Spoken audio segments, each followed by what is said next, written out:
Welcome to All For You Stories, where we want you to think different so you act different. Let's go. Mantra. Deja.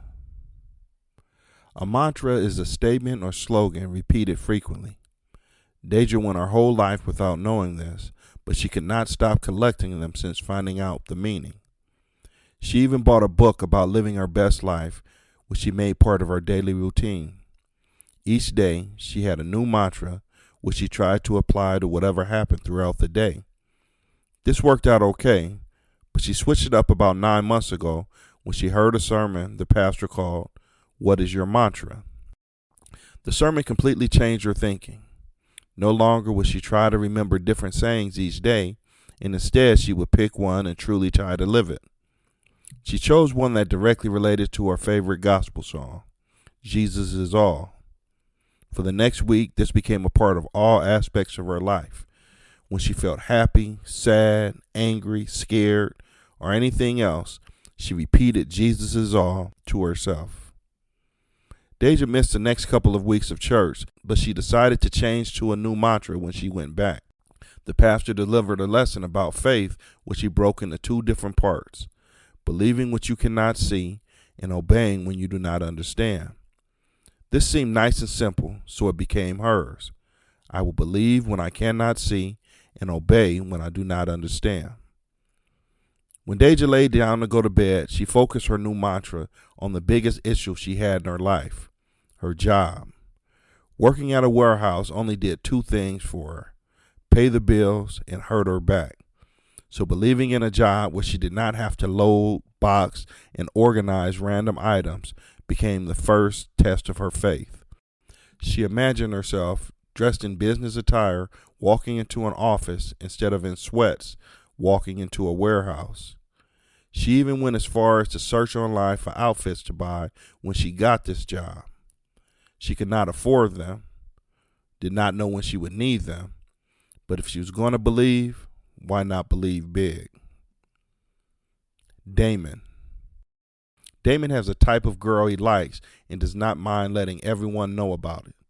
I like big girls, preferably bigger than me, is what he would tell anyone who would listen, and proudly listed on his dating app. Damon's digital dating has led to 2 real relationships. The first was with Deja. For the most part, they had a cool relationship. They had the same interests, enjoyed each other's company, and were attracted to each other. But things fell apart quickly when he went on a computer without her permission to check his email. He could not resist the temptation of opening an email that said he won $1 million, and it uploaded a virus that completely messed up her computer. He apologized, but she wouldn't accept it. She insisted he paid for the laptop and wanting nothing else to do with him. Just like that, they were done, and all that remained from their relationship is his last payment of $150. The second relationship using the app is the one Damon is still having trouble getting over. Aside from being somewhat materialistic and a couple shades darker, she and Deja could pass for sisters. But Damon's connection with Mary hit harder and ran deeper. They hit it off so well that she moved in with him within 3 months of them knowing each other. Everything seemed to be going well until Mary's ex-boyfriend decided he wanted her back. She clearly felt the same because it only took 2 text messages and an apology for them to patch things up. Without taking as much as a toothbrush, Mary left Damon's apartment and moved into his within a week. This broke Damon's heart, and for the first 3 weeks he did nothing but sulk. He missed several work shifts, stopped all planning for the car detailing business he wanted to start, and spent most of his time sitting on the couch staring at the ceiling. Mary heard about this and felt sorry for him and agreed to meet with him. But nothing changed, and she finished the conversation by saying, "He is my future, and I'm leaving you and everything else behind." Deja and Damon. "Does this mean we will not see each other again?"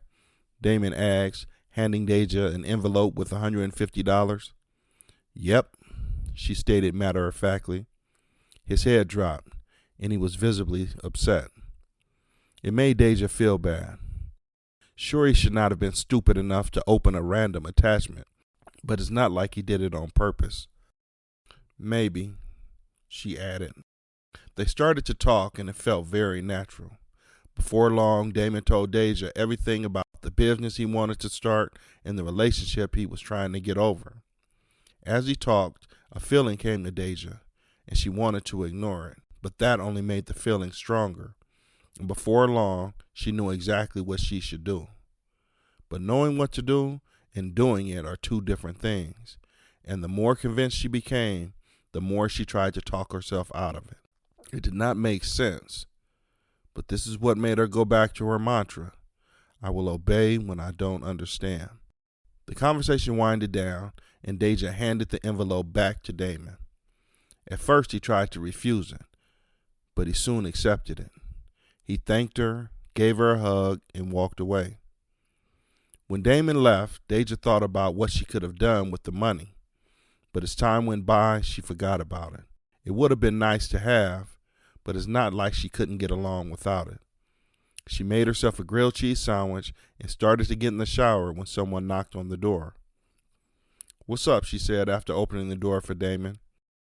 He picked up a red suitcase and walked past her into the apartment. She started to ask him about it, but he walked out and came back in with another suitcase just as big as the first. "She told me she don't want any of this, and I don't know what to do with it. She's juicy and fine just like you, so I figured you might want it." Deja did not know what to say. It would not have mattered anyway, because Damon had already walked away. Deja went through the suitcases and sorted out the new wardrobe. Not only did Damon's ex have great taste, but she had more than enough outfits for the job she knew would one day come.